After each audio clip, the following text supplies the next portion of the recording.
Hi, I'm Max Keiser. This is the Keiser Report. Yes, we have no Obama. We have no Obama today. Stacy. I guess you're talking about the state of the banana republic. Let's look at some artwork here from Zero Hedge. This is William Bonsai 7, and he's talking about the state of the union. It's the state of the banana, of course. Some more artwork speaking in front of a cash Congress. And world's highest standard of living, billboard. As we know, everybody keeps on talking about America as if it's the great hope, that everything is going to recover there and we're all going to be saved, and of course it doesn't recover. Max, well, we're going to move from bananas over onto Apple. Live, Apple numbers are out, and it's a blowout. Apple reported their first quarter earnings the very same day that Obama was lying to the American public about the state of the economy. And their revenue was $46.33 billion versus $38.76 billion expected. Earnings per share was $13.87 versus $10.07 expected. iPhone units sold 37.04 million versus the expected 30.2 million. Well, yes, this is amazing because they have $100 billion in cash. They have more cash than a lot of countries have their total GDP, and over 450 of the S&P 500 have in total market capitalization. But here's the thing. They got rich by outsourcing jobs to China. Apple Computer, if they had those jobs onshored, it would add something like $60 per iPhone to the current price of many hundreds of dollars. It's almost insignificant. But they refuse to do it because they want to build this huge cash hoard for no apparent reason. They don't pay a dividend. They just sit on the cash. So if they're going to just rip people off of their jobs and they're not going to give them the means to buy the products that they themselves manufacture, now most of the sales come outside of the U.S., then you have to give them something. You just can't use the U.S. infrastructure greedily for your own purposes and give back nothing. So the only thing they have to give back, in my opinion, would be shares in the company itself, stock in the company. In fact, iPhones sold for an average of $660, which was higher than analysts had expected as well. So people are already willing to spend more on it. So if it were $65 more, they're saying it would add costs of 10%. Yes, a minor adjustment, but if you calculate the new customers that would then be in a position to buy more iPhones, net, it would be accretive. They would actually make money doing this. It would be a way for them to make money. But they're so frickin' stupid, Apple Computer, that they don't seem to think that it makes any difference whether they disenfranchise millions of Americans. Now, in the State of the Banana Republic speech, Barack Obama also mentioned this new Buffett law that he wants to bring in, that Warren Buffett shouldn't be paying a lot less tax than his secretary. And also on the day before, I guess, it was Mitt Romney released his tax returns from the previous year, and sure enough, he paid 13.9% on his $25 million in income. Now that brings me to this headline. Further about Apple, most of Apple's $82 billion cash stockpile is trapped. Now, of course, this is only a few weeks ago, and it was only $82 billion, their cash pile. Now it's $97 billion. But $54 billion of Apple's overall $82 billion in cash is in offshore accounts, and Apple cannot repatriate that money to the States unless it wants to pay a huge 35% corporate tax on it. Right, it's another stab in the back to Americans by not even paying the tax on this cash hoard and letting the benefits accrue to people outside of the United States. But also, it is a banana republic, and only certain sectors have huge privilege.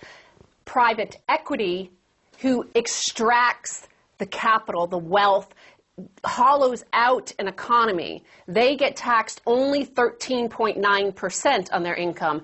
Apple, which could potentially create enormous wealth in the U.S. economy, is taxed at 35%. And we all know when everybody says, oh, people are just jealous of the wealthy. Well, there were throngs of people throwing themselves at the various Apple shops when Steve Jobs, a multi-billionaire, died. His company is taxed at 35% on their earnings. Mitt Romney is taxed at 13.9%. So there is that element to the banana republic. Right, and of course the term Banana Republic comes from the United Fruit Company, which changed their name to Chiquita after that such huge PR disaster of finding out that they were involved in the overthrow of governments in Latin America and South America to further their ends. And now you've got American oligarchs, American Banana Republic leaders like Barack Obama or the leaders of Apple Computer doing the same thing that these other dictatorships are doing, causing the same kind of economic distress, and they seem to name themselves after fruits for some reason, whether it's a Banana Republic or a frickin' Apple Computer.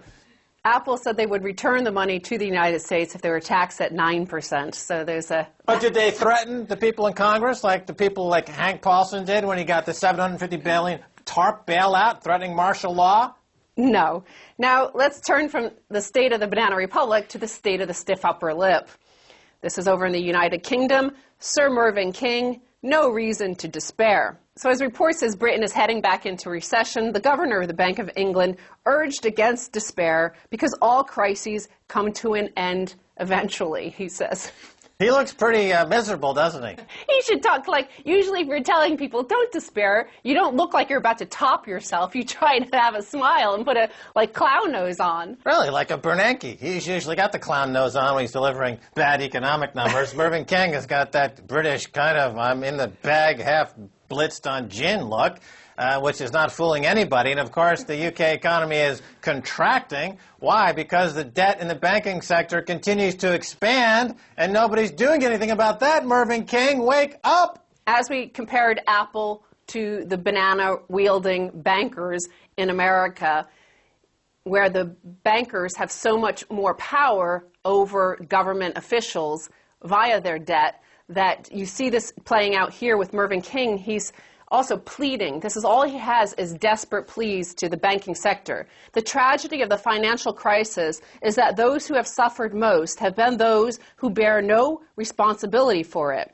The legitimacy of a market economy will inevitably be challenged if rewards go disproportionately to a small elite, especially one which benefited from the support of taxpayers. So he then goes on to plead with them, please don't give yourself massive bonuses and rub it in and make our jobs more difficult. But he has the means to rectify this problem simply by raising interest rates instead of engaging in quantitative easing, which is to lower interest rates. You have it in your ability to right this wrong, Mervyn King. Why are you pretending as though you are powerless? You're sitting on the Bank of England, the primo de primo of central banks, the progenitor of all central banks. If you don't know what to do, then either resign or, in fact, top yourself, as it looks like you want to do. Max, more importantly, he could just stop buying their debt. He keeps on engaging in quantitative easing. He's like a frigging madman. Why don't you just stop giving them the money, Sir Mervyn? Stop buying the debt. Stop buying the debt that you yourself issue. Stop it. You know, it's like exactly like that movie Psycho, when Norman Bates staring into the mirror, and he's trying to, attack what turns out to be his mirror reflection of himself dressed up as his mother.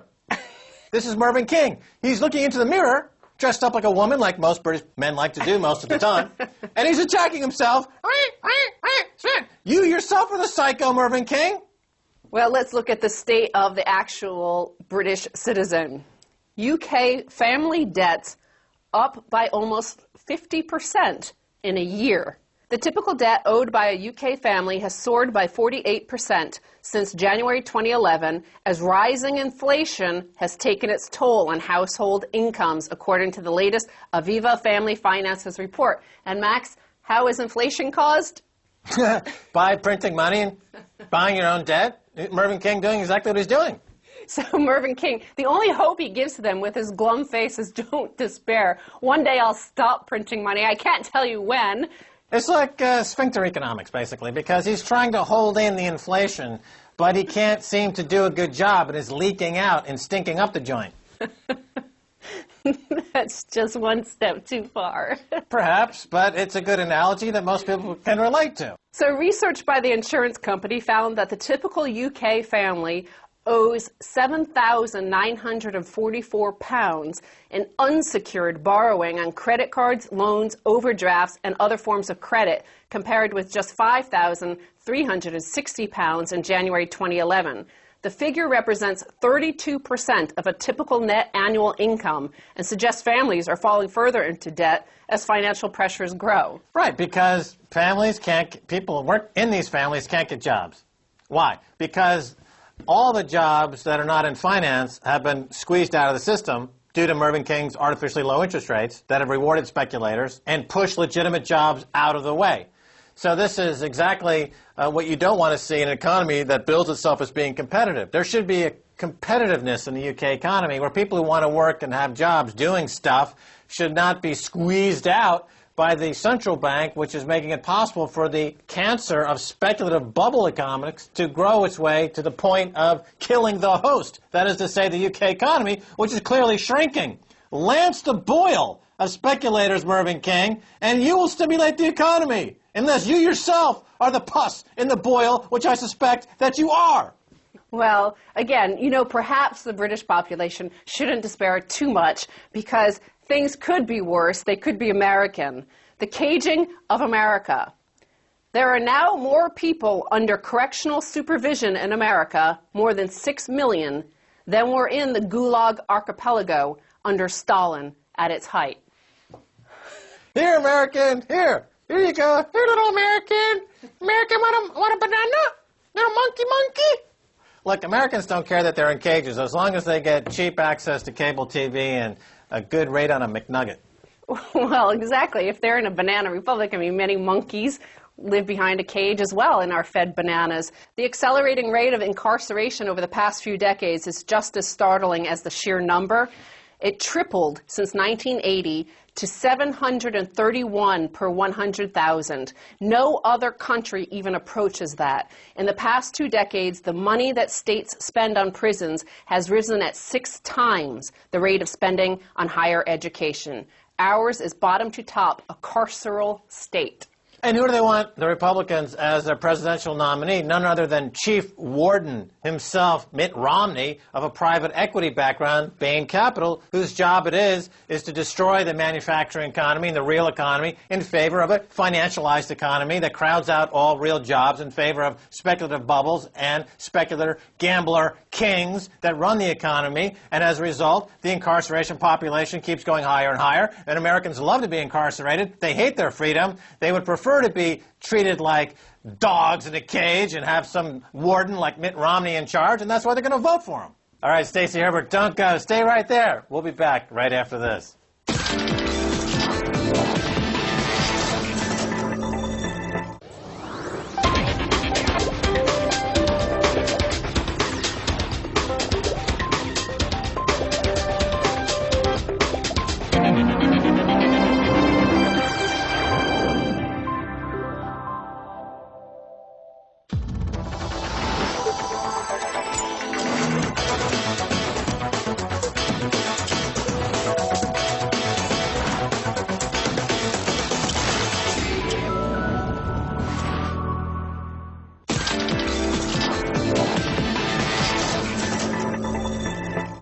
I'm Max Keiser. This is the Keiser Report. We're back talking about bananas and banana republics. Stacy? Well, Max, speaking of bananas, in my first headline here in the second half, we have, can a monkey pick a hedge fund? They may match a typical fund of hedge funds. In a research paper from some academics at the Brussels Free University in Belgium and the Geneva School of Business Administration in Switzerland called Assessing the Performance of Funds of Hedge Funds, they studied a broad sample of 1,300 funds from 1994 through 2009 and analyzed just how much value they actually created. Their core finding? When you strip out the fees, just 22% deliver any alpha or risk-adjusted investment gains at all. Yeah, and none with any consistency. Over time, they're almost all completely worthless. And a fund of funds is particularly worthless because it's a concatenation, it's an aberration, it's an abomination. They're using people's money to invest in other people's money invested in tertiary money invested by some guy in Greenwich, Connecticut who's probably drunk under his desk wishing he were Mervyn King and never even looks at the market. Except for Paul Tudor Jones, they're all worthless. And nearly half of all fund of hedge fund managers, the academics report, delivered negative after-fees alpha when benchmarked against the hedge fund indices. In other words, they couldn't even keep up with the index. So This is a new term, negative alpha. Negative alpha, otherwise known as losing money. You can just say they lost money. But no, the hedge fund community needs a way to say it that makes it sound like they're intelligent about the way they lose their money, so they say negative alpha. But they are empowered in ways that are quite detrimental to the overall economy, because, you know, in the Greek debt situation, the hedge fund community and their use of naked credit default swaps are forcing political change and austerity on a country using their incredible leverage, because they have $1 trillion in cash, which they leverage up to $50 or $60 trillion, and poor Greek economy is only a couple $100 billion. So these hedge funds gang up, they collude, they talk to each other, again, more illegal activity, to pick on a country like Greece that has no representational government, that has nobody defending the country, and they sell the bonds down to zero, and they force austerity measures on a country with huge assets, and those assets are not falling into the hands of people friendly to the hedge funds. Well, exactly, and those hedge funds are taking their case to the human rights courts, which is why we should just hand over all of that hedge fund activity to monkeys. Well, you know, the technology is becoming very sophisticated, and, you know, there are introducing technology that allow for people to use brainwaves to manipulate cursors on screens to surf the web using your mind. And I would imagine that monkeys will soon be able to do this, hire lawyers, and defend themselves in court against slander by having hedge fund managers compare themselves to monkeys, when clearly the monkeys are a lot more intelligent. Well, remember in the first half of the show we were talking about Mervyn King, and he's so angst-ridden about these bankers and their bonuses? Well, here's a possible solution. Strippers can show us bankers' just rewards. Jamie White in the City AM proposes that strippers and bankers, they operate on a similar performance bonus scheme. But here's one of the many differences, he says, between lap dancers and bankers. Whereas Mr. Stringfellow makes his lap dancers pay for the privilege of being put in the way of their bonuses with a house fee of about £100 a night, investment bankers are paid to have the chance of earning bonuses in the millions, with base salaries ranging from roughly £50,000 to £300,000. Right. It's not even that they're being paid, but they're given a subsidy. If you look at it in terms of the concept of too big to fail banks. The government gives investment banks a subsidy in the form of low interest rates and bailouts so that they can go ahead and do what is no more instrumental in keeping the economy going as the average pole dancer. So the pole dancing model of you've got to give the house some money to basically rent space to pole dance is exactly what the model should be for investment bankers, because their job at the end of the day is just to seduce suckers into giving them lots of money for a cheap thrill. As we just reported, the hedge fund community does not deliver alpha, that is to say, they don't make anybody money. They instead produce negative alpha, which is to say they lose people money, which is exactly what the typical pole dancer does. They get the client all hot and bothered, but they don't actually deliver what the ultimate desire of that client would be. Same thing with their investment banker. They talk a good game, but they deliver nothing. And in fact, they are nothing but subsidy suckers.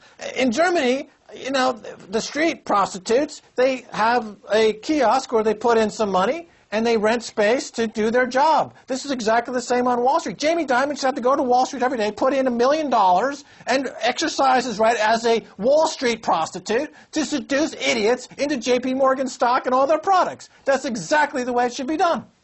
He and Lloyd should put on their G-strings, man, and do a little dance and see who's better. I think Jamie's got some nice cheeks. When you compare it to Lloyd Blankfein, who's kind of saggy and out of shape. But, you know, Jamie's constantly outrunning the pitchforks and the torches, so he's got nice legs. Well, investment bankers like lap dancers should have to pay to go to work. If investment banks held auctions in which prospective employees bid for jobs by offering an annual fee, the bank's owners and all of those others who nowadays concern themselves with the issue could be confident that they are not overpaying their staff. Any excess pay would be competed away in the auction. Right. Auction is capitalism. We don't have capitalism. You know, thanks to the predatory behavior on Wall Street and the City of London, no more Bear Stearns, no more Lehman Brothers. The competition is shrinking. The too big to fail problem is growing. The agency fraud, as Bill Black calls it, is increasing. Well, between these two headlines, Max, I haven't told you this yet, but I did put out word to the primate community, basically, looking for somebody to audition to be our fund manager. And I've got this video here from Gibbon. He's our new hedge fund manager. He's an ape, of course. He has opposable thumbs, but he does do a good pole dance. You got to admit that. Yeah. This guy, he's got the chops. He's got what it takes to be a good fund manager because he's decisive. You know, there's an incredible analog between a suicide bomber and a hedge fund manager. They are willing to die for market fundamentalism without thinking about it too much. Well, I'd like to see Lloyd and Jamie performing next to him and see who could do that better, swinging on those ropes. Well, clearly the gibbon is endowed in ways that I don't think either of those other two gentlemen are, but that's clearly maybe not great for the hedge fund industry per se, but it could be useful in other contexts. Speaking of natural endowment, there are certain artists who are naturally endowed with great art and those who steal. Taking the Mickey, Joy Division drummer's anger at Disney T-shirt inspired by Unknown Pleasures album cover. So Joy Division drummer Stephen Morris has hit out at a Disney T-shirt which appears to have been inspired by the band's first album cover. The Waves Mickey Mouse T-shirt is similar to the 1979 album Unknown Pleasures, but uses Mickey's silhouette. So here you can see the images side by side. The one on the left is the Mickey Mouse T-shirt, and the one on the right is Joy Division's album cover. Now, Disney originally said that it was, quote, inspired by the iconic sleeve, but the Disney Store website now contains no reference to the band. Well, let's introduce a new personality to our rogue gallery of terrorists and kleptocrats. Bob Iger, CEO of Disney, just announced $50 million compensation for the year. Bob Iger is to copyright terrorism what Blankfein and Dimon are to financial terrorism. And Disney, of course, is the company that every single time Mickey Mouse is due to enter the public domain, they lobby Congress to extend copyright, most famously with Bono, Sonny Bono. Yeah, Cher's ex-husband, who got it extended by another 20 years to create what Lawrence Lessig calls perpetual copyright, and gives them kleptocratic powers to do exactly this, say that we know we're violating copyright law, but we don't care because we have the power to tell you to go buzz off. At the same time, we're going to use it to deprive you of your constitutional right of fair use. This is at the nexus of the copyright problem, the SOPA, the PIPA, the ACTA, Bob Iger, copyright terrorist. Disney is a shameless organization that really needs to be broken up as well as these big banks. So Stephen Morris, the drummer from Joy Division, said, "I was quite angry when I first saw it. No one asked us. They're trading off the band and our album cover, but get away with it by apparently saying the design was inspired by us. So why isn't that the argument for Mega Upload? We were just inspired by Warner Brothers music or Universal music." Or how about the creators of that show, Californication? It's from the title of a Red Hot Chili Peppers song. They simply stole it. They didn't pay them compensation. They said, you know, we're bigger than you. Tough luck. Well, so it's part of that banana republicanism, however, where a certain class of kleptocrats get all sort of rights, exclusions, exemptions from all laws and tax laws and criminal laws, and the other class have bananas thrown at them behind a cage. That's right. Those are called Americans. So further, you mentioned SOPA. 30 years before SOPA, MPAA feared the VCR. So somebody's uncovered some testimony by Jack Valenti, the former MPAA head, the Motion Picture Association of America, and this is him speaking before the House Judiciary Subcommittee in 1982. He said to the gathered Congress people, "I say to you that the VCR is to the American film producer and the American public as the Boston Strangler is to the woman home alone."